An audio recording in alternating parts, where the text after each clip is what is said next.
I have a very clear and current problem. As you guys may or may not know, perjury is a serious crime. And if you are proven to have committed perjury on legal documents, you can potentially have a very serious consequence. And today is going to be the beginning of holding perjurers accountable. So here they're stating, and again, this is something Sarah swore under penalty of perjury to, that anyone in my household was her guardian. Again, stating the guardian thing. Third time, fourth time, fifth time, sixth time, seventh time, eighth time, ninth time, could be more. I don't know. A guardianship is caused by a court. And it actually involves people being like your legal parent, which no one in my household ever was of Sarah. Now, the question is, do you guys believe that people should be punished for committing perjury, knowingly saying something is true that is not true? If I had a video of Sarah confessing that no one in the household was a guardian of her, would you then say that Sarah belongs in prison because she has been caught red-handed committing perjury? What would you say to this following clip? Your mom knew that you were going to do this?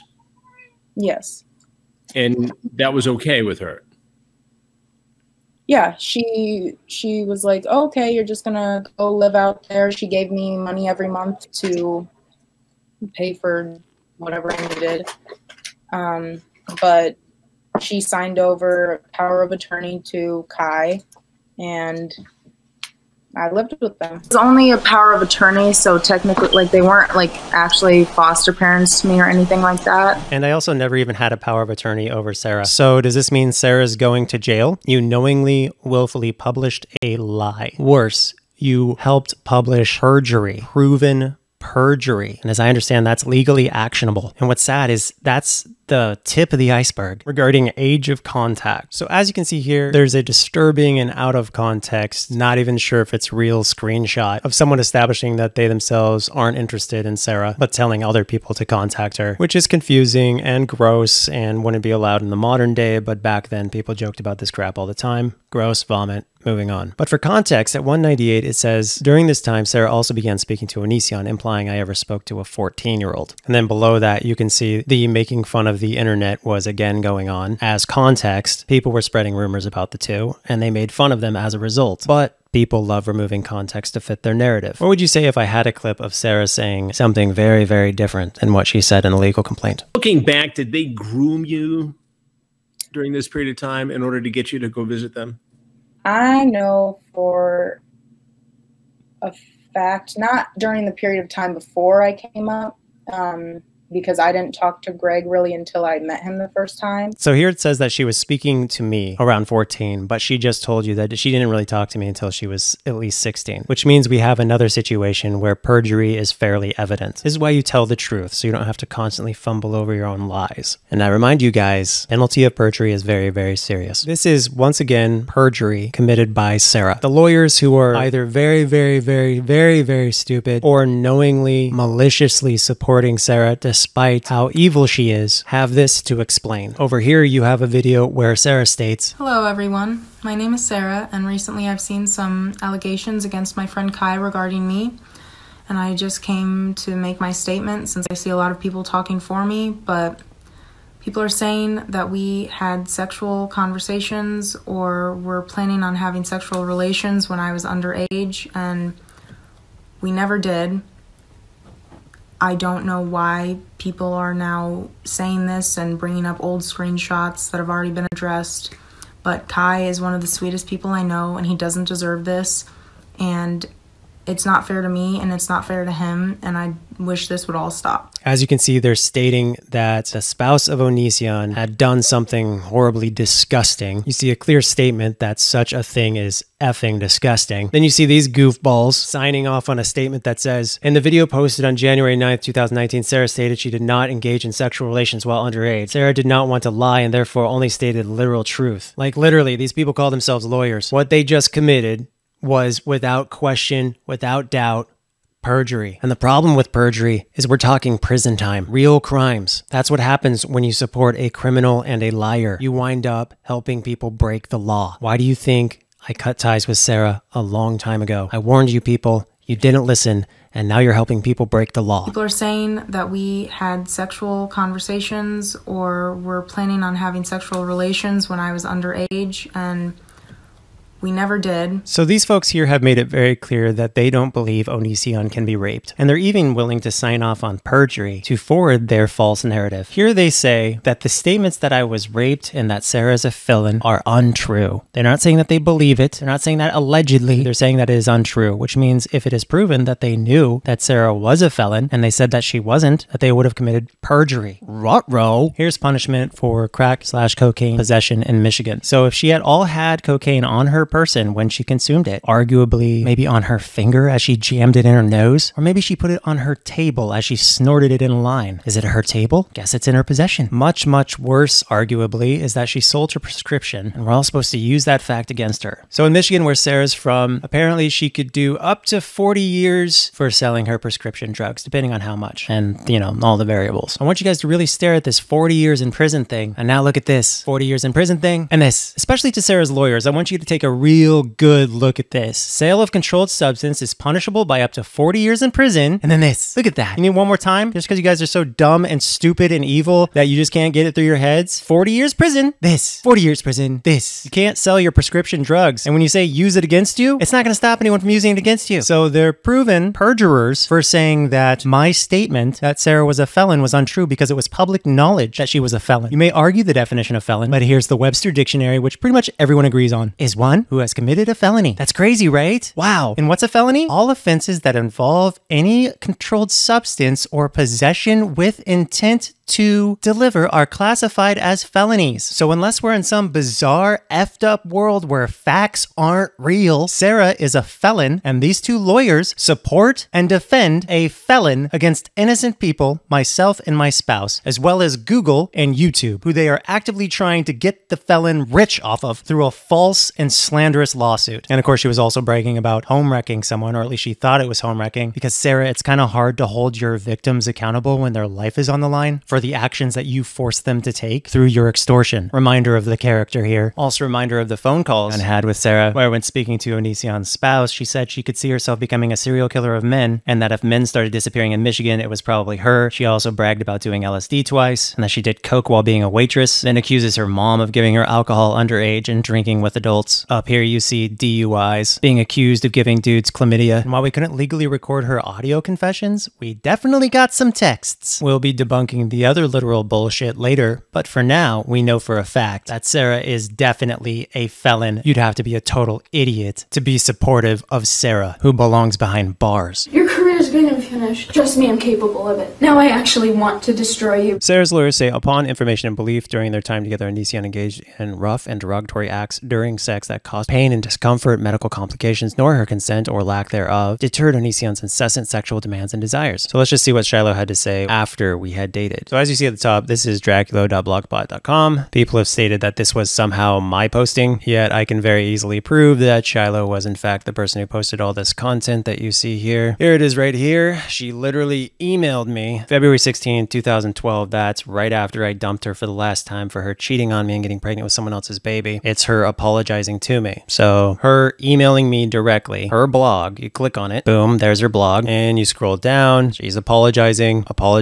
She says she expects the worst of what she did to me, and she feels she fully deserves the worst. This is an insane comment. Glad you finally came out of your lying bombshell. According to this person, she had claimed to have a miscarriage on my bedroom floor. That's just crazy. So if someone was violently and repeatedly raped, why would they say that? Why would they apologize after they had cheated, gotten pregnant with someone else's baby, say they deserve the worst? This is Shiloh reaching out in 2013. She's trying to talk to me yet again, and I'm obviously refusing to talk to her because she's a terrible human being. And the posts are very thorough, very extensive. She didn't always tell the truth on her blog, but it's still there. Y'all are welcome to look this up yourself and comb through the posts. Boom, boom, boom, boom. Like, this is not a person who's being brutally and regularly raped. Now, if you want to talk about lying, you can talk about how Shiloh lied about someone else's baby being hers. She allegedly had a 6-week miscarriage, and the photo she posted was of a much more developed baby, saying that her little rogue should rest in peace, which is just unfathomably disgusting for a person to take someone else's baby photo, say it's their baby, and say the baby died. Shiloh threatening to put a Bowie knife in someone's chest. You're done.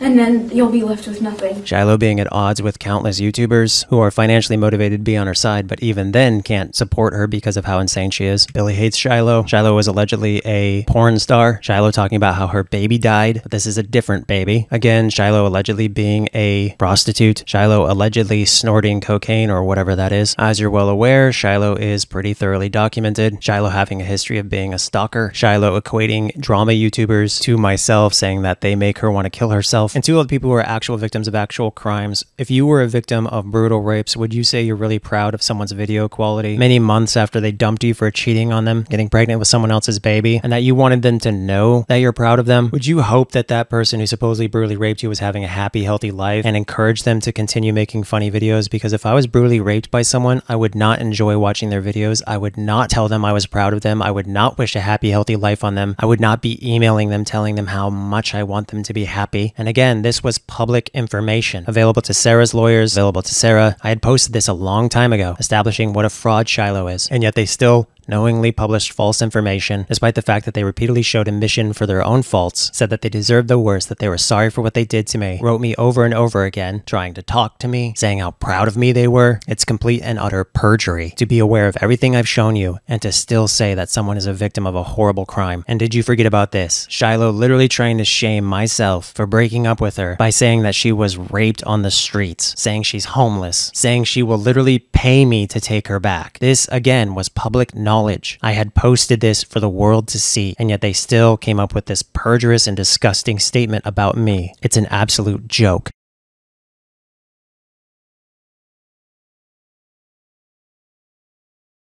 Part of proving perjury is establishing that someone knowingly said something that was false on legal documents and swore to it. Sarah, for a fact, hated Shiloh. This is Lane, Sarah's supposed current best friend, who right down there, through the admission of Lane, Sarah hates Shiloh and Regina. So why would Sarah use Shiloh as a reference, knowing damn well she herself hates Shiloh? Sarah even stated that Shiloh and Regina misrepresented her, meaning they didn't tell the story accurately, according to Sarah. Sarah also being a known liar. These are notes from the conversation that I had with Sarah, where Sarah communicated that she knew damn well Regina and Shiloh were frauds. She also stated she truly hates Shiloh and Regina. This is the PDF version of the page that Sarah's lawyers demanded be removed. As you can see, it has a ton of information on it that directly debunks their entire case, again establishing their perjury because they knew damn well that this information was out there, public, and despite reading it and knowing it, they still pretended like it didn't exist and that their case was valid. Again, Sarah stated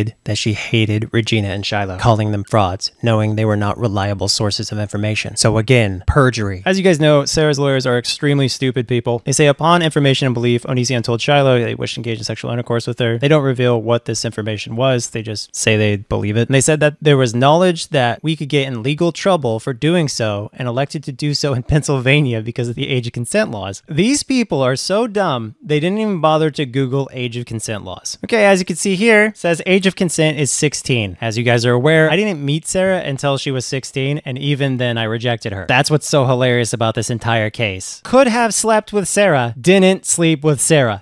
Literally didn't even do anything sexual with a person that he could have literally banged. How the hell did I get canceled over this? I have no idea. No, we never did anything. In fact, Greg and I never even kissed until the first time we had sex. So during that 6 months when you were 16, there was no intimate sexual contact between you and Kai or you and Greg?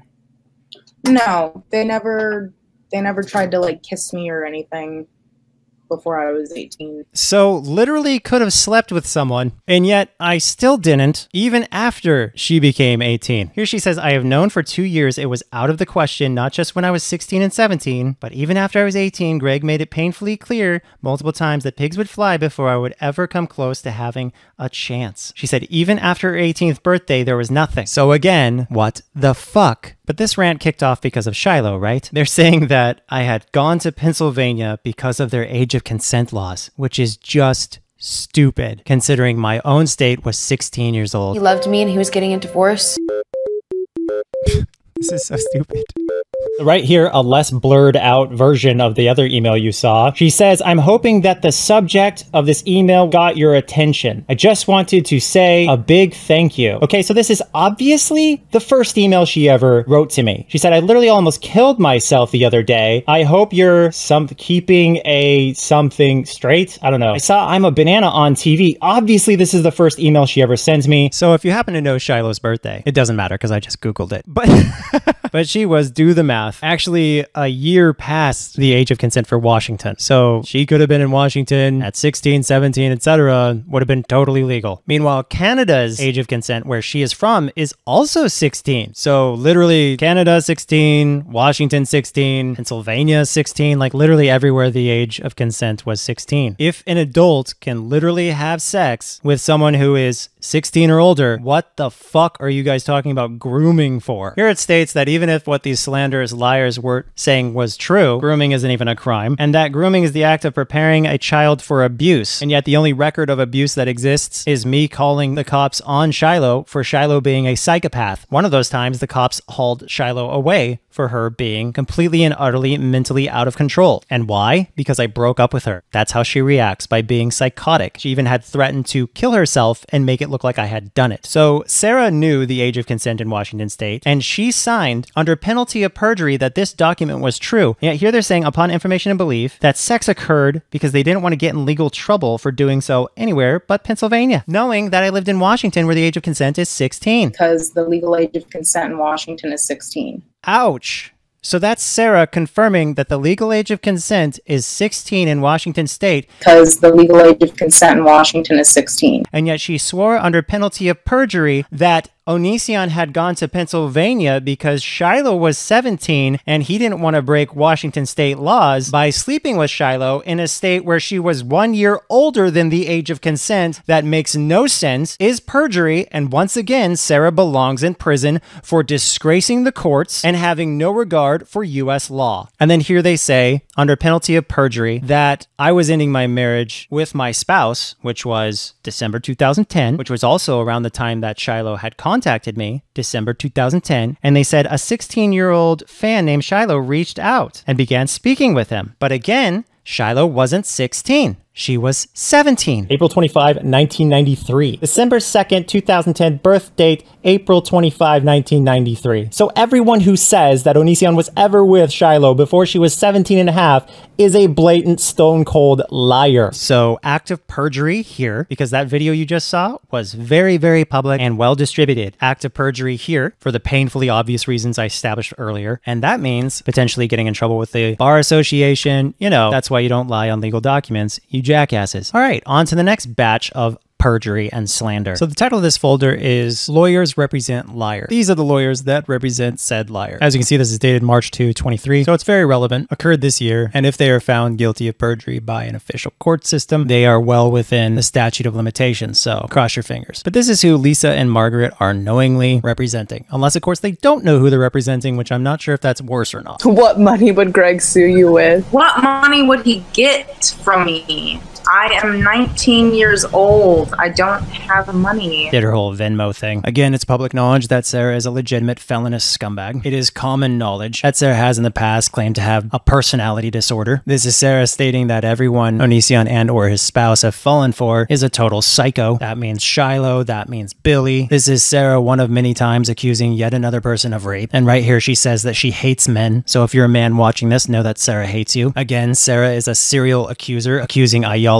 and Billy of horrible things, specifically accusing Ayala of being a predator. Sarah accusing her mom of having detailed sexual conversations around her, and Sarah says that most people in her life are guilty of being inappropriate around her. In other words, everyone's bad but Sarah. Again, serial accuser. Here's Sarah accusing yet another person of a sexual crime. I don't know what it is with this person thinking they can just accuse every other person of being a predator, but she seems pretty comfortable with it. Reminder that when police reached out to all the people who were talking shit about Onision, only one person responded, and that was Sarah, who made the police conclude that I was completely completely and utterly innocent of all accusations due to the lack of evidence and the lack of Sarah accusing me of anything that was actually relevant. Should have been vindicated right there, and everyone should have moved on, but now she's trying to get paid $150,000 plus. Lord knows how much the total result would be if people actually fell for her bullshit. Again, it's Sarah making jokes about having BPD. Reminder, Sarah hates Regina and Shiloh, the other two people on the documentary. What a coincidence that the woman Onision kicked out of his life for cheating on him and getting pregnant with another person's baby, and Regina, the total stranger that already admitted she had little to no contact with me. I had little to no contact with Greg. You know, the two frauds don't get along with the other fraud. And then there's all this that you can go ahead and read if you pause the video, but it's a lot and it's disgusting. Absolutely ridiculous. More. It's a shit show. Like, I wish that he did not exist. That was Sarah wishing death on me, because I have yet to find anybody who can explain to me how wishing someone doesn't exist is not the equivalent of wishing they were dead. If you don't exist, are you alive? Because if you wish that someone is not alive who is alive, you are wishing death upon them. What a sick piece of shit. I still love them. Even Greg, but like, Yeah. Your career's gonna finish. Again, Sarah gaslighting women. Sarah and Regina used to hang out till they realized they hated each other. Sarah establishing she's not afraid of myself doesn't really go well with the whole I'm a victim thing. This is just horrifying. Eat my ass, Greg. Really not things someone who's gonna later play victim should be tweeting. Her saying, damn, he mad when I privately accused her of sexual extortion. When someone's accused of rape, posting, y'all should see the essay he sent me, LOL, and damn, he mad, is literally the response of a rapist, not of someone who actually has a soul, a heart, a conscience, anything. Absolutely disgusting behavior. Hanson's co-host talking about how it's a total sham, the whole campaign against me, including Sarah and Regina. Another shot of the same thing. Sarah claiming that the lawyers told her there was money in this whole scam because YouTube would settle. Sarah saying she's tired, she doesn't want to do this anymore, and says she doesn't hold animosity towards us anymore, which if you're a victim, that's not possible. We still hate the fuck out of Sarah. We've hated her ever since I cut ties with her. And then she talks about all the crimes she's committed. Sarah told police that she did not want her conversation with police to be recorded. Real sus behavior there. Here's Sarah apparently lies to police saying that she sent a photo of her breasts, and yet roll clip of Sarah saying, under penalty of perjury, that no such thing happened. People are saying that we had sexual conversations or were planning on having sexual relations when I was underage, and we never did. Lisa Haba being directly associated with Chris Hansen. Corruption to its core, considering Hansen himself is a complete and utter fraud. Roll mugshot. I still can't believe she tweeted, I did cocaine, use it against me. Like, of course we're going to use it against you. That's a literal felony if you have in your possession cocaine. Again, Sarah, BPD. If you're unmedicated, it's a serious goddamn problem. Ask most anyone with BPD who is medicated. They'll tell you. Here my spouse is saying that he doesn't feel obligated to jump back into a friendship with someone who hurt him and lied to him about their intentions for years and didn't respect their boundaries. Then Sarah says that she would help myself and my spouse try to date Billy, which is again a complete and utter contradiction of grooming. My spouse establishing that he did not have feelings for Sarah and that Sarah lied to his face, saying she didn't like him for years and then turned around and turned it into something else completely. Again, establishing what a liar Sarah is. And that's just the tip of the iceberg as to what a scumbag Sarah is, as well as the people that Lisa associates with, knowing damn well they're liars and criminals. Let's not forget Sarah told police that when she turned 18 during a visit at our house, there was a joke about having a threesome, and then here they say she was a minor, and they removed the context of joke and turned it into an actual wish to engage in a three-way sexual act. So that means Sarah is either stone cold lying to police or lying on legal documents. Either way, she's screwed. People are saying that we had sexual conversations or were planning on having sexual relations when I was underage, and we never did. Hey there, internet, you got some opinions of me? Oh yeah. You're the perfect person, I'm a deadly disease. Oh no. I'm much worse than Hitler, and you're so better than me. So pat yourself on the back, 'cause message received. Okay. So to establish how idiotic and stupid Sarah's lawyers are, I've been kind of looking forward to this section of the video because it really highlights how insanely stupid Sarah and Sarah's lawyers are. They're saying Onision and Lainey published many forum topics inviting their followers, including their child followers, to respond. So these are the forums, right? It says, please don't post if you're underage. Here it says, please only submit photos of adults and please keep it clean/appropriate. Let me tell you, there's a lot of scumbags watching this video right now and they don't give a crap about facts. But notice there's moderators here, here. There's a buttload of moderators here, more moderators here. The site is very thoroughly moderated. They said that it had no specific rules or terms of conduct. And then they said if any rules did exist, showing they don't even know what they're talking about. There were no rules, but if there were rules, again, please don't post here if you're underage is someone establishing a rule. Saying please only submit photos of adults and please keep it clean and appropriate is a rule. The moderators are establishing that it's not the Wild West and it's actually well maintained and managed. This is a rule. As with all Onision forums, please only submit YouTube appropriate content, and there's moderators right under it. Moderators. Please only post pictures if you're 18 plus, keep things drama free, and all content should be YouTube friendly. Those are rules, you idiot lawyers. Need moderators to keep forums clean. Literally not the Wild West. Right above it, it says board rules. God, these lawyers are so goddamn stupid. Must be 18 plus, regardless of the type of photo. As always, please keep content and ideas submitted YouTube friendly. Moderators. So this is completely and utterly perjury. This information was public information and they knowingly submitted false statements to the court system of the United States of America. So yeah, they're fucked. Meanwhile, they're saying that these topics were published by Onision and Laney. Meanwhile, these actually were not published by Onision and Laney, considering their grammar sucks and my grammar is awesome. As you can see here, this person posted this topic, this person posted this topic, this one blah blah blah. The only thing I posted here was how to submit a video idea to Onision. That's right. The video ideas to rate people were not mine. It was your idea and I get punished for it. Again, look at all the people who are not me posting topics. Not me. And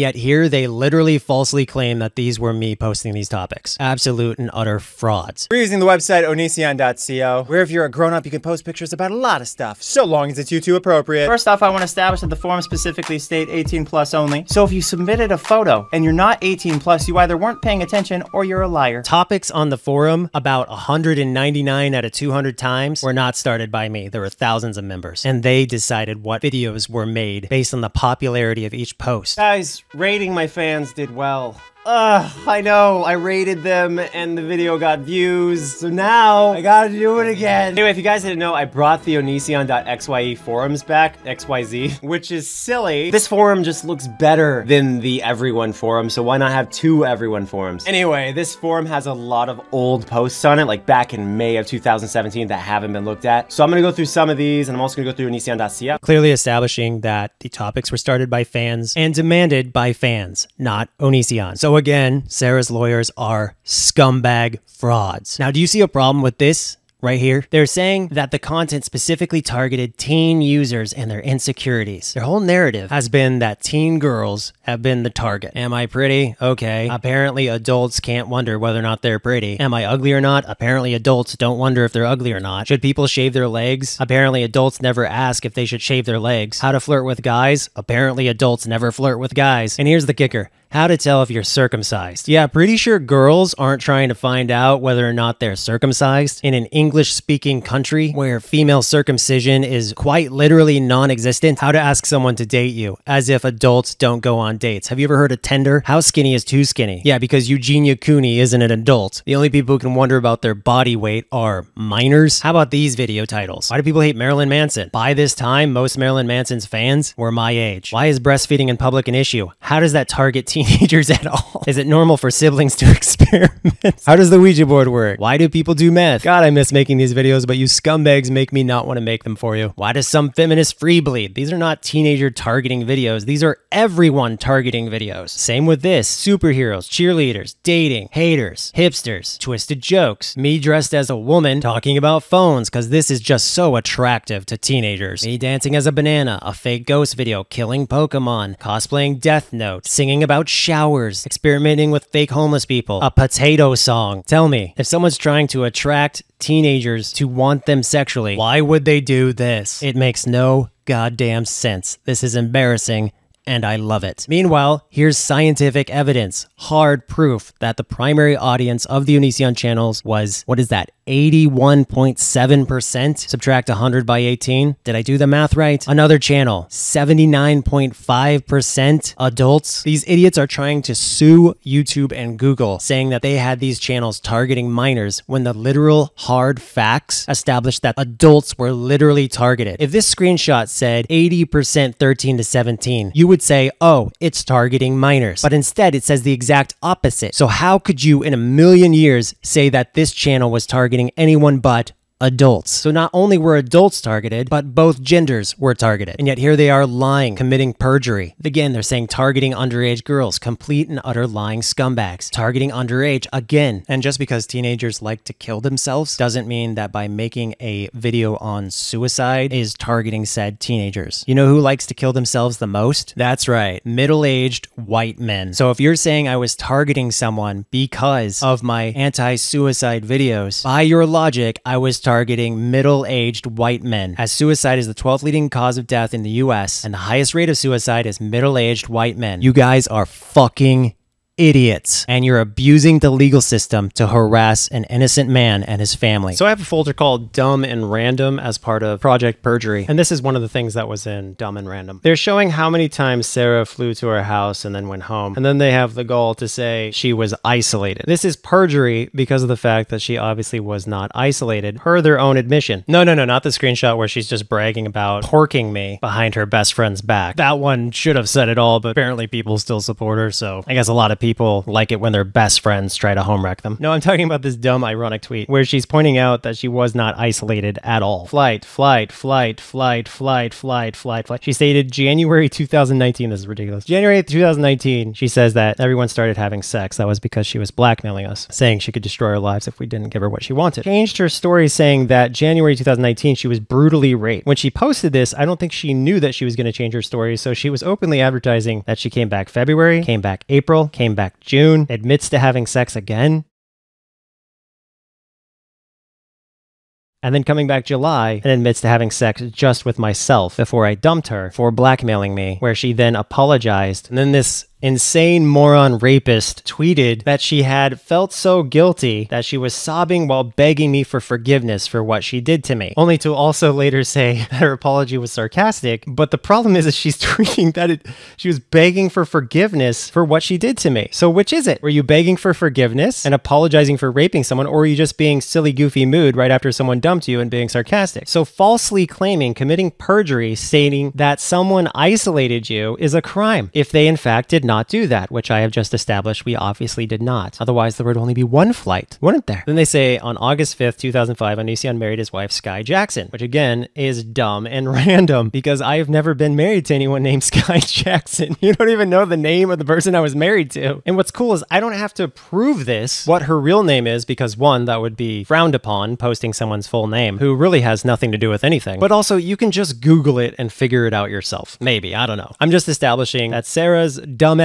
lawyers don't even know their asses from their own heads. I was never married to someone named Sky Jackson. Idiots. And then these morons say that the internet community began to take issue with Onision's content as early as 2012, which again, Onision haters and Onision fans alike can agree that is an idiotic statement. People have always hated me pretty much the moment I started uploading videos. In fact, I even made videos about having stalkers in 2008. There's a whole funny series I did. And this is him passed out. Nope, see, he woke up. He's not dead. And, oh, what's he gonna do? That's right. Vomiting out all the stupid poison he swallowed, because he's such a genius at killing himself. So at this point, it's pretty obvious that you suck at killing yourself, Onision.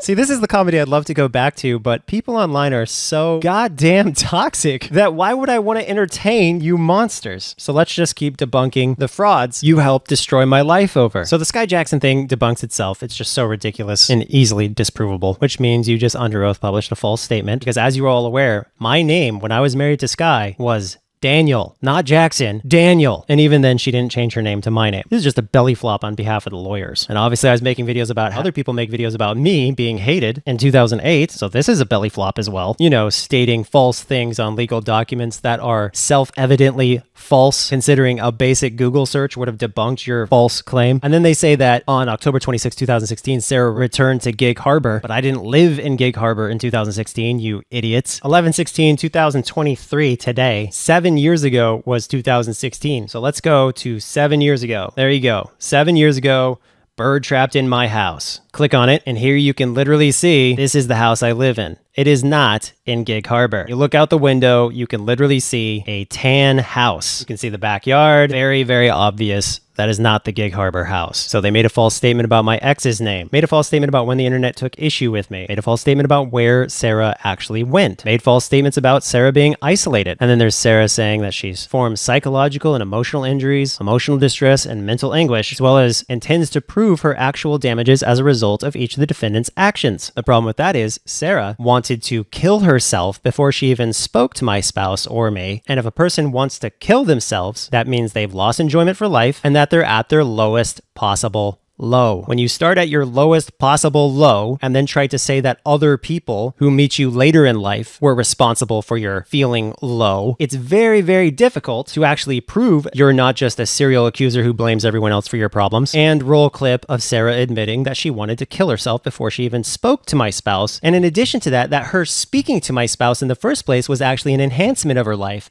and not the opposite. I was in just a very bad place, especially when when me and Kai first became friends. I was in I had wanted to kill myself a few months prior to us meeting or talking for the first time. So I was in a very bad place. A lot of really bad things were happening or had already happened in my life. And I just really wanted, I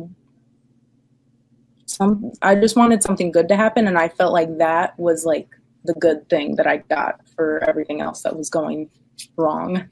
Reminder that basically anyone can practice law these days because these idiots actively supported Sarah's statements and put their literal names on the document, lying over and over and over again about myself and my spouse, despite the fact that it was public knowledge that what they were saying was not true and already debunked. And if you really want to act like Sarah is just so traumatized by this, maybe ask her to stop posting pictures of her grinning like an idiot on Twitter about this and posing in front of courthouses, not realizing that she's later going to change her story to reflect a disgusting scenario which is downright impossible considering the facts. Seriously, what an undeniable moron fraud. And y'all supported her. I literally don't have an excuse for you people. Or lying about Onision. They state in the first of these 3 videos, they claim Onision falsely stated that Sarah told Onision she would destroy his life and they would only agree not to destroy their life, with lying specifically if she got what she wanted. Let's knock that out of the park real quick. So basically the NDA or whatever, he brought it up and I was like, I don't really want to do it. And he was like, oh, well, yeah, we're just having everybody sign one. And I was like, okay, well, haha. Well, I want a clause in there that says, if I, sign, I want something I'm actually signing for. Yeah, that's sexual extortion, dude. I basically was like, oh, only if we do stuff will I sign the papers. It was a fucking joke! Sarah admits to sexual extortion again. Yeah, basically he was like, yeah, you didn't sign it. I made jokes about not signing it unless I got something out of it, got what I wanted. Yeah, and even if I was being serious, And just a reminder, if you go into a bank and you say, this is a robbery, give me all your money, they give you all the money and you walk out of the bank, you can't say, it was a joke, because you already did the deed. You already followed through with what you said. And as you can see at the bottom, Sarah establishes that she has the power to destroy Onision and his spouse's life. The only way it would have any standing would be if I were the one making the claims. Sarah's very typical behavior, laughing it up on social media, say whatever you want about me, Onision, bring it, eat my ass, Greg, claims she has every single text, yet later says she doesn't actually have evidence. Meanwhile, this is the actual NDA that Sarah insisted Onision signed to keep his big mouth shut. But as you see at the bottom, it says parties are forbidden from producing false statements because she had previously said that she could destroy our lives if she wanted to. This would prevent her from lying about us, or so we thought, because she went ahead and lied about us anyway, completely and utterly ignoring the NDA that she literally sexually extorted people over. Sarah additionally audibly told both my spouse and myself that she could destroy our lives if she wanted to. But then they say Onision was lying because of the claim that he broke up with Sarah because he was being sexually extorted. So I wonder what Sarah has to say about that. Well, first of all, here's Sarah begging for forgiveness after she apologized for sexually extorting Onision. But right above that, she says, "This is so freeing. Oh my God, I really can just say whatever I want now," which is indicative of someone who's spreading lies. But if Sarah made publicly available statements that she herself was dumped for blackmail, wouldn't that mean that the lawyers who represent Sarah are incompetent and or evil? This video was on onision.com/Sarah before they threatened myself to take it down or else. But them confirming that it existed and that they had reviewed the site establishes that they knew damn well that Sarah said the following. Broke up with me because I got fucking pissed off and stormed out of the house, like with all of my shit, because he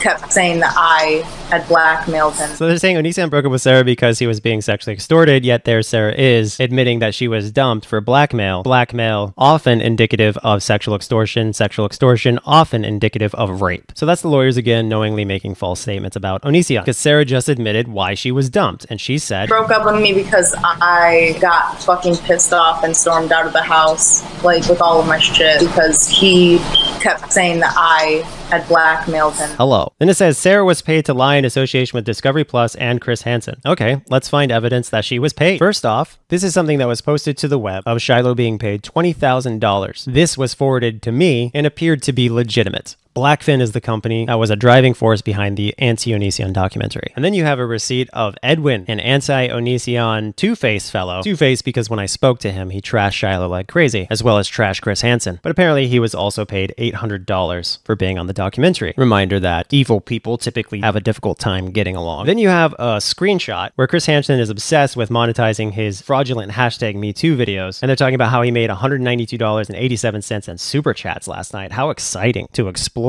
real #MeToo victims using fake #MeToo victims. And Chris Hansen's concerned with appealing the Regina Shiloh demonetization. And they're talking about how much revenue they can make off Shiloh because that video alone can bring in a lot of revenue. But more importantly, the same person who shared these screenshots with me shared this with me. It shows Sarah has a talent agent. His assistant says he felt like it was a cash grab when Regina and Sarah wanted to be paid and advertised. Then Sarah gets a talent manager. You have the screenshots. Getting a talent manager because you're a fake #MeToo victim is like mind-bogglingly insane. Here's a GoFundMe for Sarah to replace a laptop that she bought for $250. Here they're demanding $1,500. Clearly exploiting and again abusing #MeToo. Scroll up, it literally says laptop for Sarah. Meanwhile, there was a 9-hour phone conversation with Sarah because again, she wasn't traumatized. Otherwise, she never would have talked to Onision for 9 freaking hours. And in that conversation, Onision established very clearly with Sarah that the fraudulent MeTooers were paid to participate in the documentary. Sarah herself confirmed that she had enough money to make a down payment on a house. 10% is typically a down payment on a house. The average house is about $400,000 to $500,000. That would equate to $40,000. Then Sarah again admitted to apologizing twice for raping Onision via sexual extortion, made it clear that the documentary had her sign an NDA, but of course she violated that too when she gave me information sufficient enough to conclude how much she was paid. Sarah stated that she truly hates both Shiloh and Regina. She admitted that Regina and Shiloh are frauds. She herself intentionally misled people to make me look bad. She also admitted that she was kicked out of my life for committing a crime against me. She admits that she blatantly went out of her way to silence me, prevent my interviews from happening, specifically the Chris Hansen interview. She didn't want it to be live, so she begged Chris Hansen to not go live about it. Mr. Hansen, I found this article about you, and it says that you not only cheated on your wife, but you also cheated on the woman you were cheating on your wife,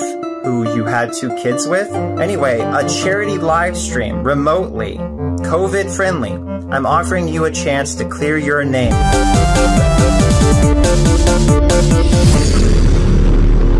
And Sarah admitted that the laptop she had misled people about and that it in fact had nothing on it. Hey, quite a few people, including myself, are wondering if Shiloh pulled through and sent you guys money. And then here's Sarah saying, I'm not sure what's going on with that right now. To be honest, still working it out. So it's Sarah coordinating receiving money. How corrupt could you be? And then Sarah's saying that Shiloh blocked her.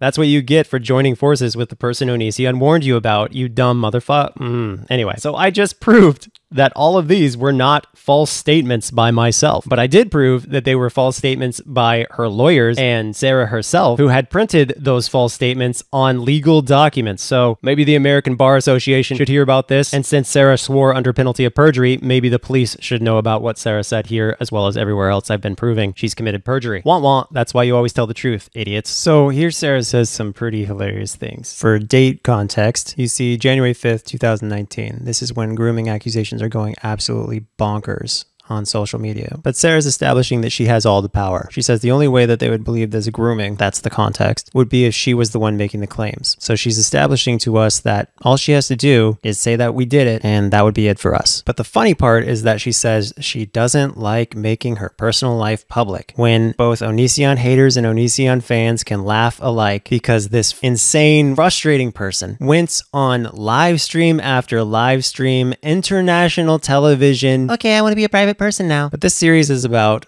perjury. They say upon information and belief, Onision Eleni's intent with the NDA was to protect themselves from illegal grooming and rape of plaintiff. This is perjury, despite them saying upon information and belief, because they had access to the non-disclosure agreement. Sarah had a copy, and as you can see, it says this NDA doesn't matter if disclosed pursuant to lawful requirement of a court or government agency or required by operation of law. It says parties are forbidden from producing false statements about one another. This was the big thing. We were worried that Sarah might lie about us. And what would you say if Sarah demanded that I sign a non-disclosure agreement? Right here. Sarah says, but for real though, I need at least Greg to sign one because he's got a fat mouth. And right here, basically we can't talk to anyone about our interactions or any information you learn from us, etc. unless we are breaking the law. So you scumbags have been pushing the narrative that that NDA existed to hide illegal activity. You scumbags pushed the narrative that this NDA wasn't even partially Sarah's idea in the first place, despite Sarah demanding that I need to sign it to keep my big mouth shut. According to her, reminder, Sarah's a literal piece of shit, and Sarah's lawyers are scumbags as well, because this information was public knowledge before they ever filed a claim, and yet they ignored it. If you just Google perjury and click on news, former Baltimore City State's attorney is facing perjury. Michael Cohen facing perjury. So when people try to say that these two fellas, Tweedledee and Tweedledoo,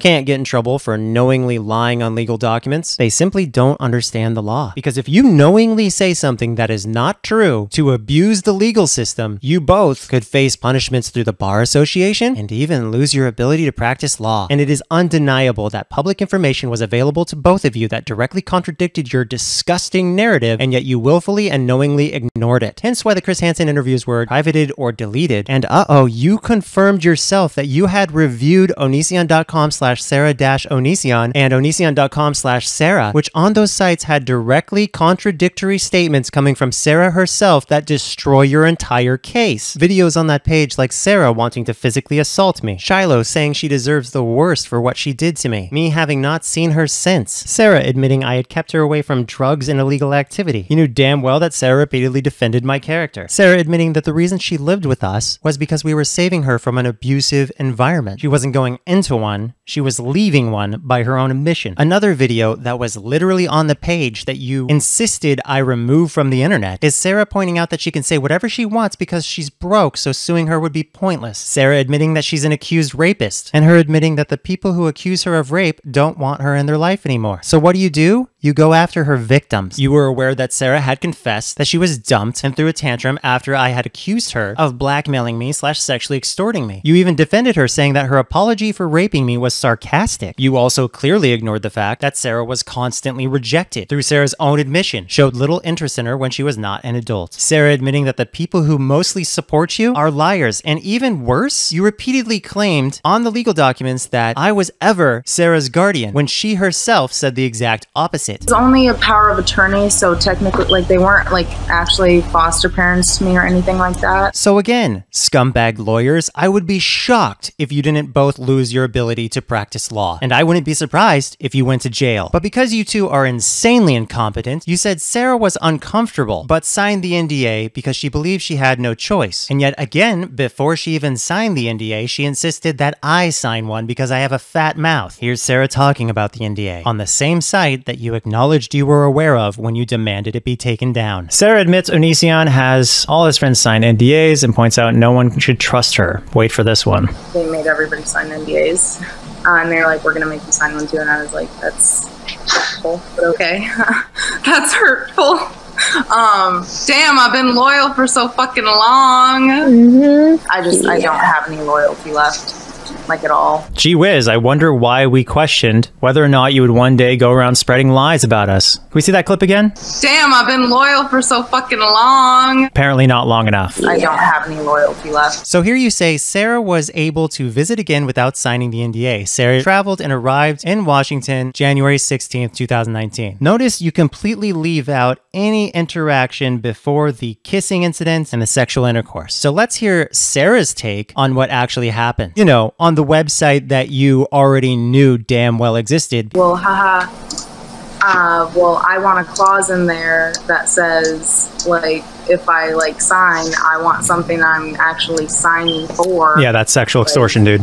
You know, I basically was like, oh, you know, only if we do stuff will I sign the papers. It was a fucking joke. Sarah admits to sexual extortion again. Yeah, basically he was like, yeah, you didn't sign it. I made jokes about not signing it unless I got something out of it, got what I wanted. Yeah, and even if I was being serious, like, So again, that video was available on onision.com/Sarah. When they sent me that letter, I removed the URL, but you could probably still look it up on the Wayback Machine or whatever. I just didn't want any more problems. I wanted to be able to move on with my life, but the lawsuit kind of makes it difficult. At the very least, Lisa Haba made it clear she was well aware of onision.com/Sarah. So again, you were lying. Both the lawyers and Sarah were lying because they knew damn well about onision.com/Sarah, and they're saying not only wrongfully that the NDA had anything to do with covering up illegal acts, as it specifically stated you could not be protected by illegal acts, and the conversation prior proves that it could not protect illegal acts. You would think lawyers would know that. Sarah set her own terms. Sarah wasn't coerced or under duress, as again, she set her own terms, and even went so far as to sexually extort us just so she could get what she wanted and do stuff, according to her. Between 276 and 277, they willfully, knowingly, and maliciously omit the terms they knew Sarah set in onision.com/Sarah, where she stated that she would only sign the non-disclosure agreement if she got what she wanted and could do stuff, which they are trying to hide from the judge and the jury. And what happens when you intentionally leave out critical information that you know would completely debunk your whole case and would be of utmost importance to the judge and jury? So what we're looking at here for, at the very least for Lisa Haba, is that when you intentionally leave out critical information in a civil case, it could be considered a form of malpractice. So the American Bar Association would probably love to know that there are people who are intentionally leaving out critical facts that completely and utterly debunk their claims against the defendants, because guess what? Rule 3.3 explicitly addresses the duty of candor towards tribunal and prohibits lawyers from knowingly making false statements of fact or law, or from failing to correct false statements that have been previously made. If a lawyer knows that a client or a witness intends to engage in perjury, what money would he get from me?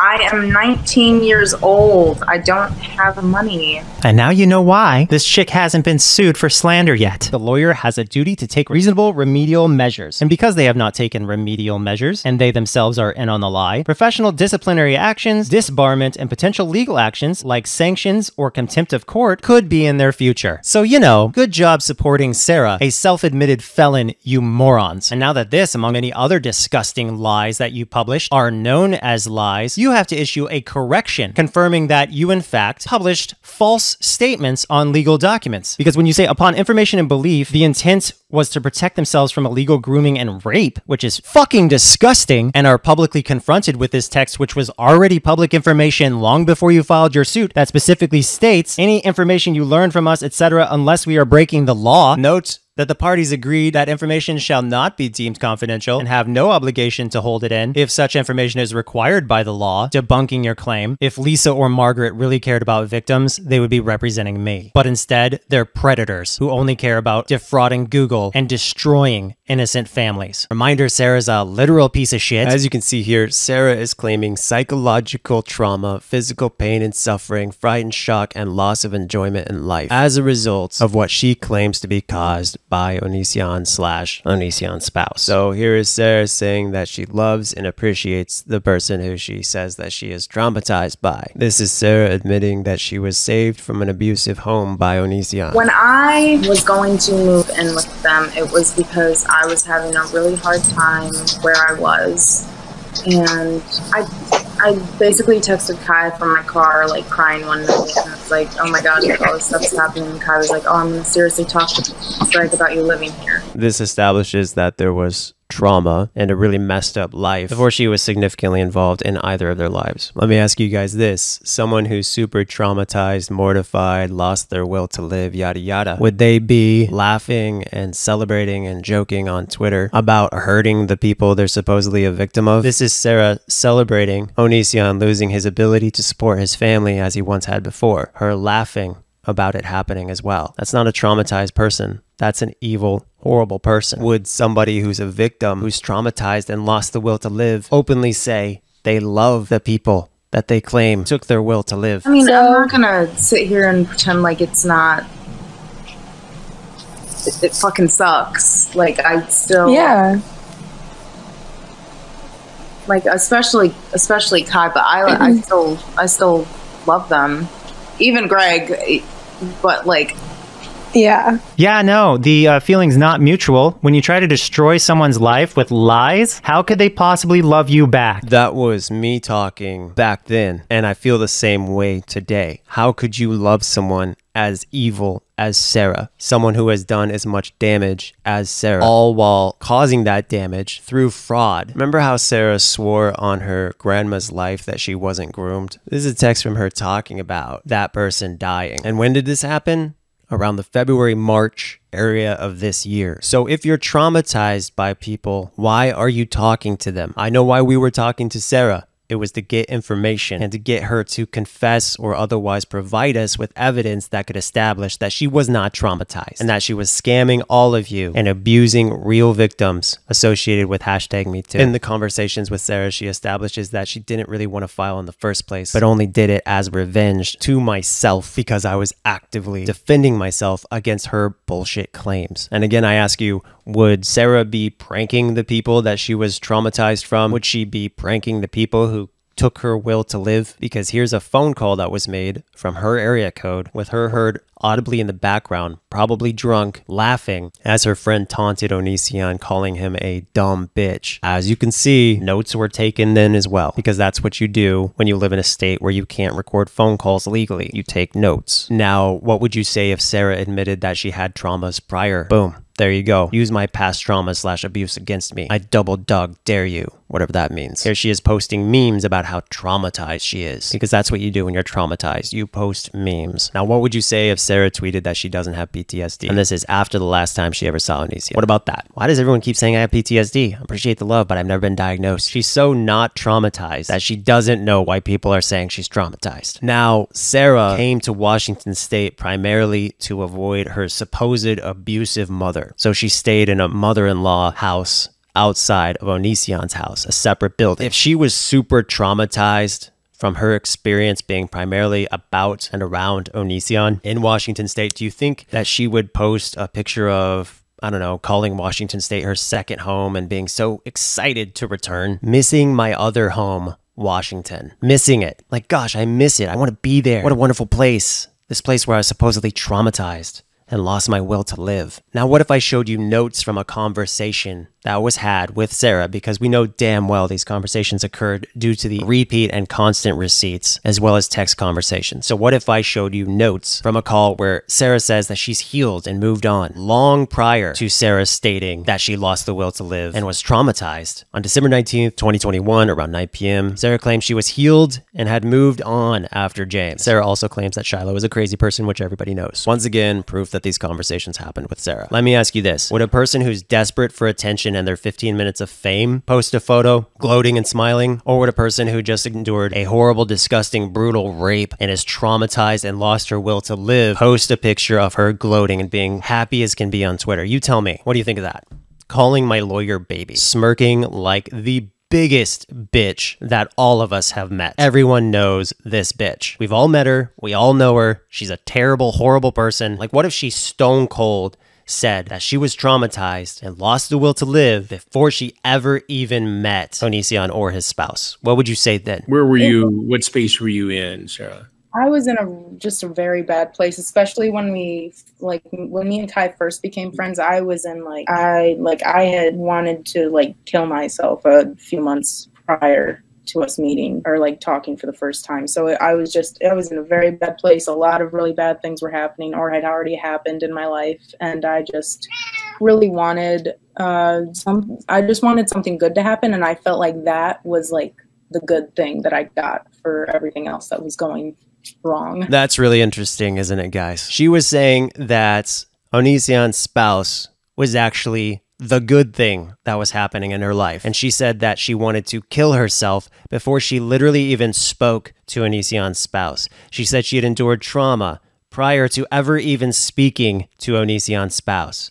So let's go back to what she said under penalty of perjury. As a direct and proximate cause of the foregoing, plaintiff has suffered psychological trauma, physical pain and suffering, fright and shock, and loss of enjoyment of life. And yet we just established she had her trauma, she had her pain, she had her suffering, she had her loss of enjoyment in life long before she ever even spoke to Onision's spouse. What if you saw a photo of Sarah, who's supposedly so traumatized, enjoying life to the extent where she is in front of a courthouse, throwing up a peace sign, grinning like an idiot? If you had suffered a horrible, brutal rape, would you be making this gesture? Would you be amused, living it up because you're so traumatized and you lost your enjoyment for life? Or is it more likely that a horrible, fraud, lying, garbage human being would do something like this? This is once again establishing that conversations took place in February and March. Onision establishes that there was a 2-hour-ish conversation and is speaking directly to Sarah's best friend, Lane, who helped coordinate the conversations. And there's a reason there's more than one screenshot. But that's not all. There were multiple acts of perjury on this legal document, specifically in the realm of supposed trauma or fear. Here they state, Sarah reasonably fear retaliation, should be feared, from Onision and stalking or harassment from other members of the online community. Let's see how afraid Sarah was. More notes from the conversations that were had February and March. In this conversation, Sarah admitted that she had used Onision because she claimed that she just felt really rejected from Onision's spouse. So she used Onision for sex as she just wanted someone to love her. This coincides with her previous apology, where Sarah stated September 2019, after the last time she saw Onision, "Remember when you made me feel so guilty that I was sobbing while holding you and begging for you to forgive me? I bet that made you feel powerful. Do you feel powerful now?" Sarah apologized after she was dumped for raping Onision. She apologized 2 times. She left the house just after that. She later claimed to her lawyer, or her lawyer herself simply made it up, who knows, but her lawyer stated that she was being sarcastic. The problem is this screenshot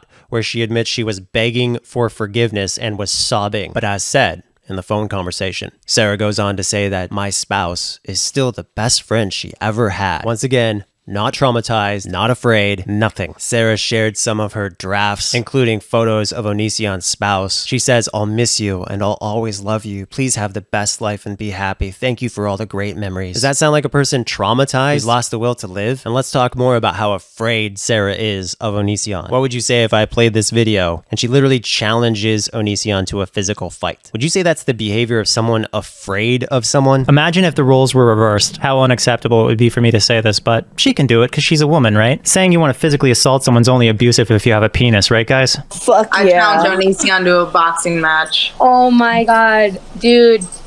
That's sick. No, that's just insane and abusive. That was well after the last time Sarah saw myself. But on legal documents, you're going to say you're afraid after you showed you were clearly wanting to physically assault someone? Would someone who is a victim of that horrible, disgusting crime say something along the lines of, "I'm not afraid of you. You don't scare me"? Would they call that person names also publicly? Taunting them? Would an actual victim do that, or would a total fraud predator do that? There's your answer. She says, "Just wait till I get off work.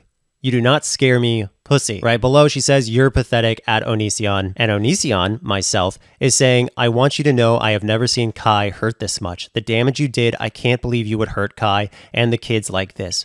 what you did hurt everyone in the house. And in response to that, she says, you're pathetic. Does a predatorial piece of shit behave this way? Or does a person who's traumatized and super afraid behave this way? So Sarah claims she's afraid. Sarah also claimed that she is traumatized and lost enjoyment for life. I had wanted to kill myself a few months prior to us meeting or talking for the first time. And then saying that that same person was the reason you did not enjoy life on legal documents under penalty of perjury. If you already wanted to kill yourself, you already lost your enjoyment of life. You cannot blame that on whoever you want to maliciously and sociopathically hurt just because they rejected you. Sarah belongs in prison for perjury on this count and many other counts proven through this series. You do not lie under oath. But Sarah never cared about the law. Maybe she will when she's in jail. Everyone knows this bitch. Okay, this is gonna be painful, but let's get through it. Here they're saying that Onision is a groomer. More grooming. We already debunked the whole guardianship bullcrap. It's only a power of attorney, so technically, they weren't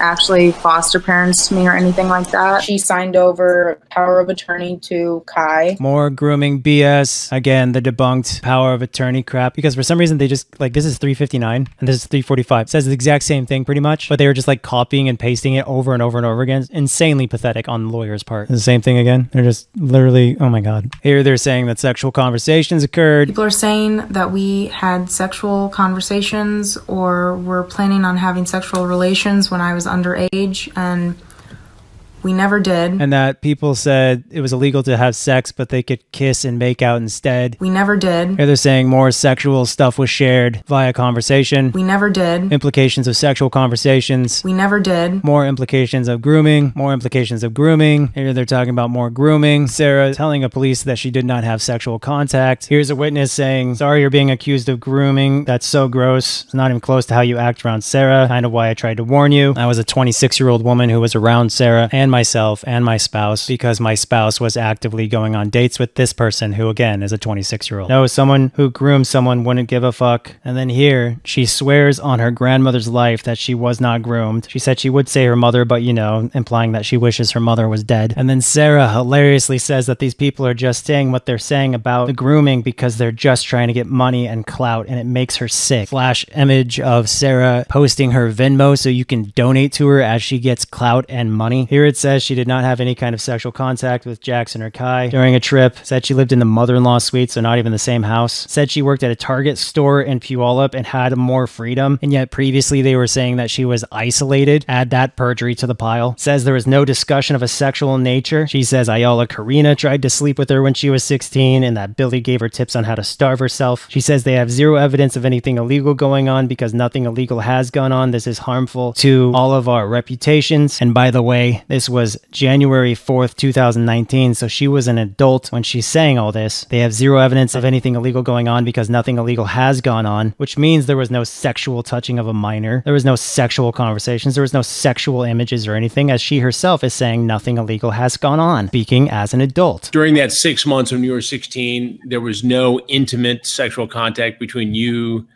and Kai or you and Greg? No, they never tried to kiss me or anything before I was 18. Did Lainey do more than just make out with you? When did you guys first kiss? And did you kiss Greg when you were underage? So 3 questions in one. I didn't kiss Greg when I was underage. I didn't kiss either of them when I was underage. Did he attempt to have a physical or sexual relationship with you during this time?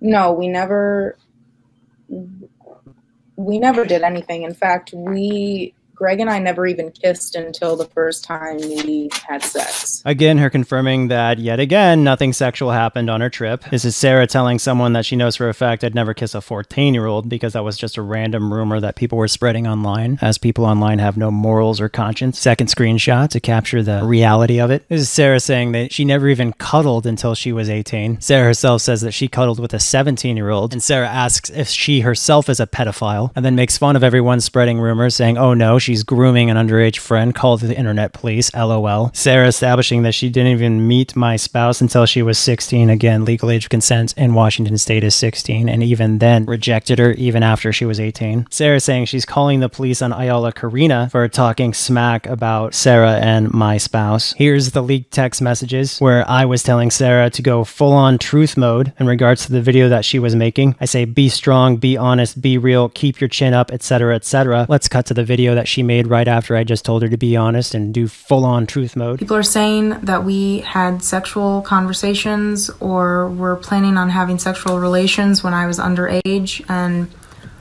we never did. Kai is one of the sweetest people I know, and he doesn't deserve this. It's not fair to me, and it's not fair to him, and I wish this would all stop. And again, it may make you ask, why is this a thing then? If all you did was tell her to tell the truth, and then she told the truth, and then they swore on legal documents that she told the truth, how is this possible? Well, hopefully the legal system and the American Bar Association recognizes these obvious, painfully disturbing facts that do not weigh in Sarah or her lawyer's favor, and they take action. And this is where Sarah shared the text of me telling her to be honest. She complains that I told her to be an adult. An adult complained that I told her to be an adult. Sarah saying that Onision's spouse is the best friend she ever had. Sarah admits that she was lying about liking either Onision and his spouse, again establishing that she's a literal liar, but that she would be kicked out if she even tried anything with them. Doesn't sound like groomers, doesn't sound like predators, sounds like upstanding citizens who rejected a minor. Here's me just being rude to Sarah. I didn't want her to like me. I felt like she was just generally creepy little turd. If you notice at the bottom, it says that Onision was cleared with no evidence of any criminal activity. So why the fuck did the lawyers even bother with this? My guess, they're very, very, very, very, very stupid. This is my spouse talking about how Sarah threw away their entire friendship because my spouse refused to be with her even after she had become an adult. So again, obviously no grooming, because even after she was 18, still rejected her. Here again, she is saying that she knew nothing was going to happen for 2 years, you know, since they first met her when she was 16. 2 years later, she's 18. And she still stuck around regardless of her being in love with my spouse. And here's Billy, another witness, saying that Sarah was not being groomed. Guys, no one is grooming Sarah, 100% not a thing. Another rant where Sarah's saying that when she was 16, 17, she knew that it was out of the question that she'd be with us, even after she was 18. Made it very clear multiple times, pigs would fly, blah, blah, blah, you know. So again, no grooming. Greg was very, very mean to me in the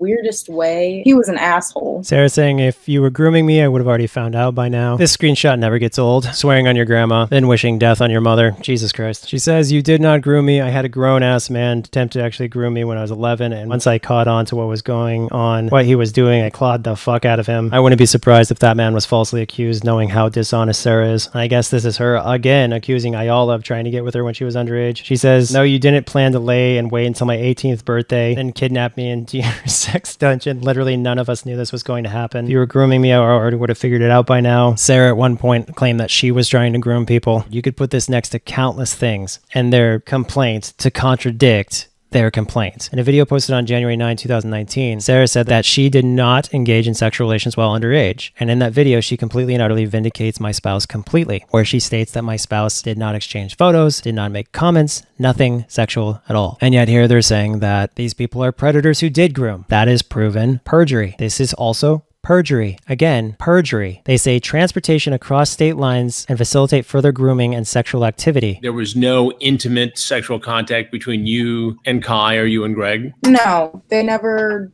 tried to kiss me or anything before I was 18. Sarah just said there was nothing sexual until after she was an adult, but here they're saying that as a minor child there was. So someone might be going to jail because this is a serious accusation that we just established was complete and utter perjury. We also established there was no grooming. Repeatedly, she swears on her grandmother's life that she was not groomed, as stated by Sarah. So this is perjury. Again, no grooming. As established by Sarah, this is perjury. Sarah herself said there was no sexual conversation, which means this is perjury. People are saying that we had sexual conversations or were planning on having sexual relations when I was underage, and we never did. Again, Sarah stated there was no sexual conversations, which means this is perjury. This is also perjury because Sarah said there was no sexual conversations and there was no sexual contact. Here she's saying that someone deliberately pressed their erect penis up against her when she was not an adult, said that her buttocks was rubbed, and said that her breasts were groped and fondled. We never did anything. In fact,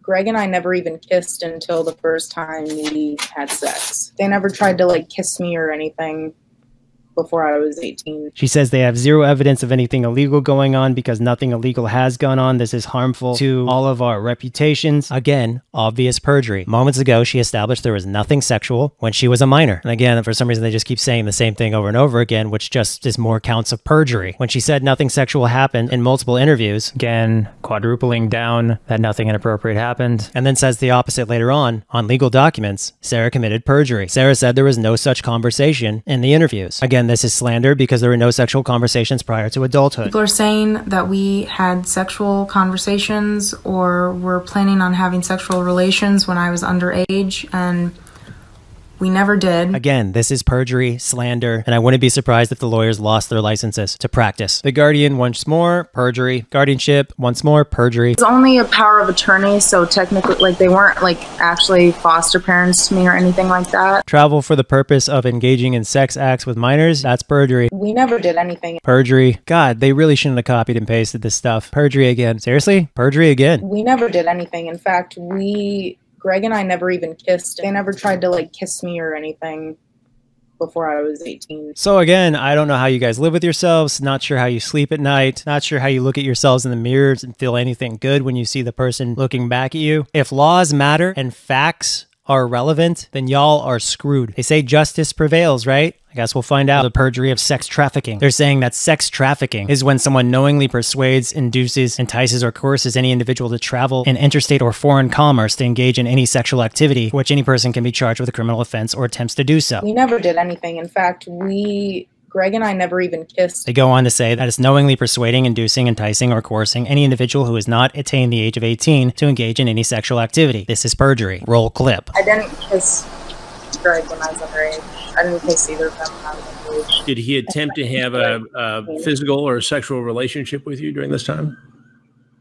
No, we never did anything. In fact, Greg and I never even kissed. People are saying that we had sexual conversations or were planning on having sexual relations when I was underage, and we never did. There was no intimate sexual contact between you and Kai or you and Greg?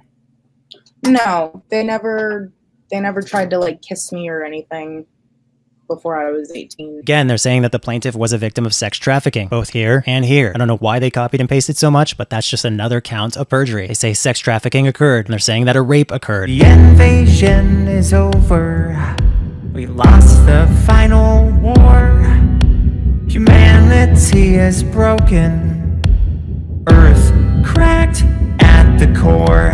They again say sex trafficking. They say I received something of value. They're saying to wit, Onision was able to rape plaintiff and achieve sexual conquest over this person. And you did what you did with Greg in order to appease Kai. Is that fair?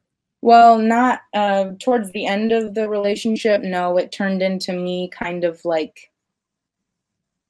being like, well, Kai's being mean to me and Greg's being nice, so I'm just gonna, like, go with Greg, I guess. Like, he's being nice to me, so I'm just gonna do what he wants. Are you the victim of a crime here? I don't know. I don't know enough about the law to say. I know that I'm a victim of a crime via Kai because of the pictures that we had exchanged, but not sure if I can get to said pictures. People are saying that we had sexual conversations or were planning on having sexual relations when I was underage, and we never did. Greg kind of pulled me in and told me to start doing stuff with them. And you were 18 at this time, so technically this is all legal and you were able to consent. I don't know. There's part of me that still is just like, oh, wow, like, flipping sides, like, what a bitch.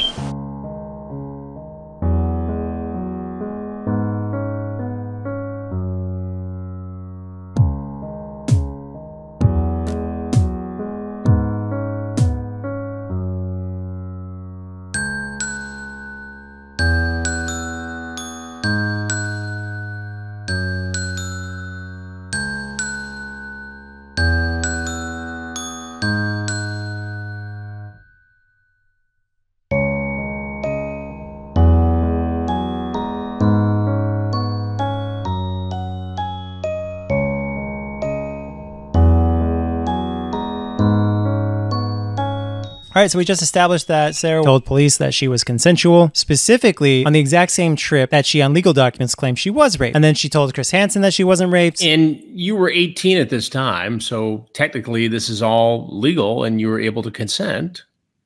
She made it clear to her live stream audience that nothing happened. You and Kai and Greg ever had a relationship previous to being 18?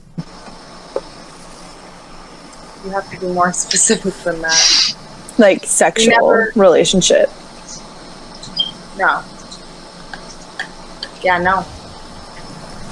It's not, no, I didn't mean like I was thinking about it or whatever. It's literally just, yeah, we did not. She texted all those apologies for hurting people. She says on this legal document that she returned after January to have sex again with the blackmailed individuals. Down here, she says that she knew that Kai would be out of town, and she admits that she flew down just to spend time with me. Again, the person she told police never ever did anything to her, but on the same legal document states that she was brutally raped by. Makes no sense. They don't mention that she was having sex with the blackmailed Onision over and over on this trip before he broke up with her and she apologized for raping him. They just jump ahead. Meanwhile, she does reference it here, saying that she helped her best friend's husband cheat, referencing that trip. Helping is pretty self-explanatory. Here again, they're stating that a rape occurred, and that is perjury, as Sarah already told Hansen and the police, etc., that no such thing happened. Here's Sarah bragging about sleeping with me in July. So on the legal documents, she said that she was horribly, brutally raped in January. Here, she's bragging about sleeping with the same person in July. She told police that she wasn't violated at all in January or any other time. She told Hansen that she wasn't violated. Go with Greg, I guess. Like, he's being nice to me, so I'm just going to do what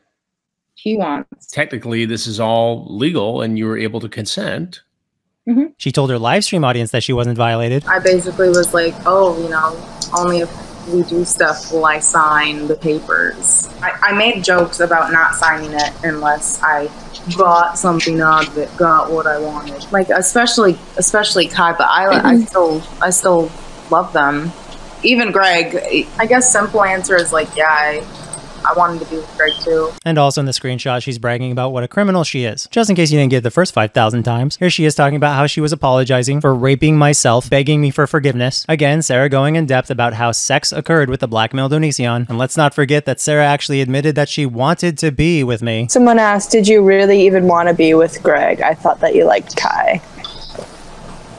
Well, I guess simple answer is like, yeah, I wanted to be with Greg too. I don't know how there would be anyone at this point who would say Sarah isn't a complete and utter fraud and that I was right the whole time. You'd have to be a special kind of stupid to not get it yet. But that is Sarah many months after she slept with the blackmailed Onision, saying that she wanted to be with him. I remind you, she told police that in January she was consensual, and then on legal documents she said that she was brutally raped in the same January. But here she's saying that she wanted to be with both people. Is your head still attached to your body, or did it spin so much it fell off? Reminder, Hansen made those interviews with Sarah and Regina private, or deleted them for what was probably, in his opinion, a good reason. And a reminder that Sarah said that she had had sex with the blackmailed Onision in July, that she had sex with a blackmailed couple in June, that she came back just to be friends in April, and in January she said she had sex the first time. If you're brutally raped in January, all these other trips never happen. And here's another screenshot of me telling Sarah privately that she is a blackmailing, lying, child-harming rapist, and that she herself admitted that no one was grooming her, yet Sarah's the one who thinks that the legal system will just overlook her perjury. Clearly, she's an obsessed psychopath who gets off on home wrecking. Again, this is perjury, as you all very well know now. Once again, perjury. Both the lawyers and Sarah are in on it, as this was public information. The police report was publicized. The sex trafficking accusation is complete and utter slander, considering we would have had to commit a legal act for it to be sex trafficking. They never tried to like kiss me or anything before I was 18. Again, this is disgusting and perjury. Perjury, once again, absolutely vomit-inducing. It says Onision not taking no for an answer when Sarah literally told police that she never once said no and that she was actually consensual the whole time. And of course she was. She was willing to blackmail people into getting what she wanted, as she stated herself. I basically was like, oh, you know, only if we do stuff will I sign the papers. Yeah, basically he was like, yeah, you didn't sign it. I made jokes about not signing it unless I got something out of it, got what I wanted. And even if I was being serious, like, it's perjury over and over again here. Perjury and fucking disgusting.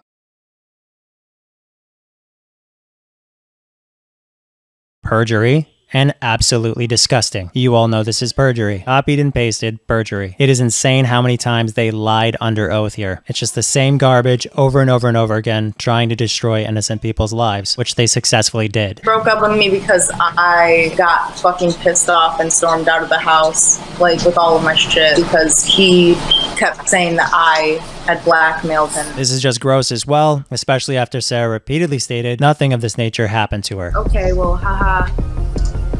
Well, I want a clause in there that says, like, if I, like, sign, I want something I'm actually signing for.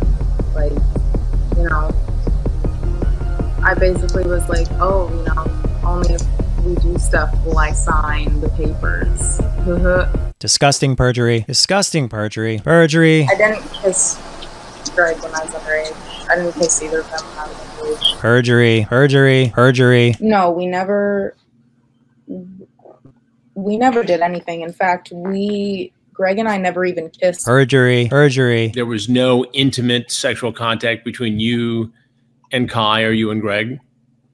No, they never tried to like kiss me or anything before I was 18. These people, above all, are guilty. Unfortunately, there's still more perjury to go. Sarah lied, swearing under oath that it was a false statement where I accused her of being a rapist. Yet as you can see here, she says, remember when you made me feel so guilty that I was sobbing while holding you and begging you to forgive me? She's referencing her apologizing for raping me. So that is perjury. I stated Sarah was engaging in sexual extortion, which is synonymous with rape. That is a fact. Here's a full statement on that fact. Additionally, here's Sarah admitting that she was dumped for blackmail. Sarah admitting that she had blackmailed me into sleeping with her. She makes it very clear that she would only sign an agreement where she couldn't lie about us if she got something out of it and got what she wanted. She also said that she wanted to do stuff in exchange for the agreement. That's sexual extortion. Here you can see, only if we do stuff will I sign the papers. That's what she said. And it's not coming from me, it's coming from her. This is perjury again. It said Sarah did not want to sign this document, made excuses to dodge and avoid it. If that were true, then why do you see Sarah here demanding that I sign it as well? To keep my big fat mouth shut, establishing that she set her own terms and was very clearly willing to sign it. That got what, open parentheses, I, close parentheses, wanted was a direct quote. Again, they state that it was false that Sarah was broken up with in regards to sexual extortion, yet Sarah's literally admitting that's why she was dumped. So this is perjury, perjury, perjury, perjury, perjury, perjury again, perjury.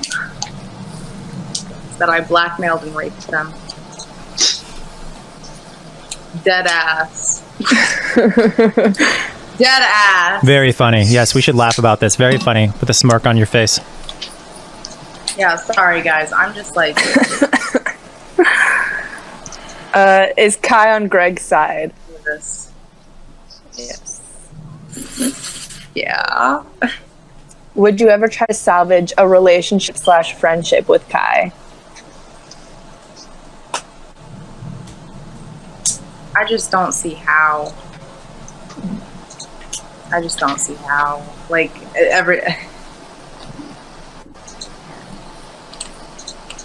yeah. Wow, that made me really, really fucking sad. So that was Sarah laughing about being accused of being a rapist. Not exactly the reaction of someone who gives a crap about rape, understands the seriousness of rape, more so the reaction of someone who's a rapist and is possibly a sociopath. This is Sarah being accused privately via DM of being a rapist. As you can see, it's very specific and you can kind of tell the seriousness of it considering it's private, and Sarah decided to post it publicly, which is what an idiot rapist would do. Here's again another statement about what Sarah did. Here's me talking about how they tried to extort me yet again for $400,000. First demanding I take down all the content about them, acting like that would be the end of it. But then they wanted money too. And I told them I wasn't going to pay a total stranger, Regina. I also wasn't going to pay a rapist, Sarah. Additionally, I didn't have the money to pay them even if I wanted to. And I definitely had no interest in doing so. Here she's admitting to be the blackmailed Onision's girlfriend, you know, so she doesn't wind up going public and lying about them, despite the fact that this person was married to her best friend. She then talks about intentionally coming to Washington to be alone with the blackmailed Onision and said that she engaged in sexual intercourse with him. She admitted that that too was consensual, at least on her end, because again, Onision was being blackmailed. She then admits that Onision had stated he was blackmailed and broke up with her because of it. So she admitted to police that she was dumped for blackmail, just like she admitted publicly, but they just don't stop committing perjury. Sarah and I met before Kai and Sarah even did. So we had a chance to make that connection early on, and the connection was pure. It wasn't based on any kind of motive. It wasn't based with any end goal in mind. Then you have them talking about Regina. What he said in the video originally was encouraging as to why I should not kill myself, which I was heavily considering it. Saying that Regina was groomed and lured. I had little to no contact with Greg. Saying that they invited Regina to meet. Saying that they're trying to groom Regina. I want to tell myself that when you're 17 and you get kicked out of your house and you're standing in the middle of the road on your phone, crying, not knowing where you're going to go next,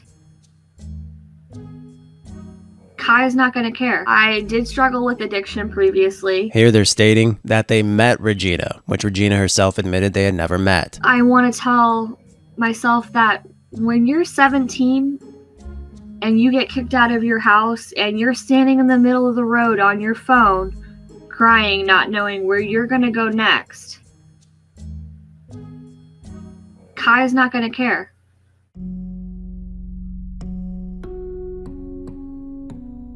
Kai became less and less interested. And why do you think that was? Because I wasn't of value. Value in what way? Attention-wise, relevancy-wise. Age-wise? Age-wise. So you aged out at 17, 18 years old in Kai's eyes, you think? Essentially, except Kai did end up trying to be my friend earlier this year. Tried to get close to me again after I spent years begging to be close again, just out of the blue. How close are you and Sarah now? Sarah's my best friend. She is your best friend? Yes. Here they're talking about dating Regina, when Regina admits that they were never dating. Kai tells me, oh, I'm dating a girl named Billy. Named Billy? And I was like, oh, I thought we were dating. And it kind of just ended at that point, and I started just really thinking from there. It's talking about more perjury. They're stating that Regina was encouraged to visit, but here she is, stating that when she had an opportunity to visit, my spouse rejected her. Didn't care. When you're 17 and you get kicked out of your house and you're standing in the middle of the road on your phone, crying, not knowing where you're going to go next, Kai's not going to care. Again, it's perjury to say that someone was intended to have sexual acts as a minor when you have literally no cases in which a minor was flown out for sexual acts. That is perjury. So roll clip of that. Did he attempt to have a physical or sexual relationship with you during this time? No, we never did anything. In fact, Greg and I never even kissed. People are saying that we had sexual conversations or were planning on having sexual relations when I was underage, and we never did. I didn't kiss Greg when I was underage. I didn't kiss either of them when I was underage. There was no intimate sexual contact between you and Kai or you and Greg? No, they never tried to like kiss me or anything before I was 18. So by now, you're probably reasonably disgusted and horrified by Sarah. You're probably disgusted by her lawyers. This is a horrific abuse of the legal system, and legal action should be taken against both of them. Fortunately for me, I don't have an enormous amount of money. Typically, you need about $500,000 to get justice. At least that's what the lawyer I talked to told me. If any of you have tips on how to get justice against people who knowingly, willfully commit perjury and violate the legal system, who abuse real #MeToo victims and exploit their pain for their own gain, I'm all ears. Thanks for watching, everyone. Bye.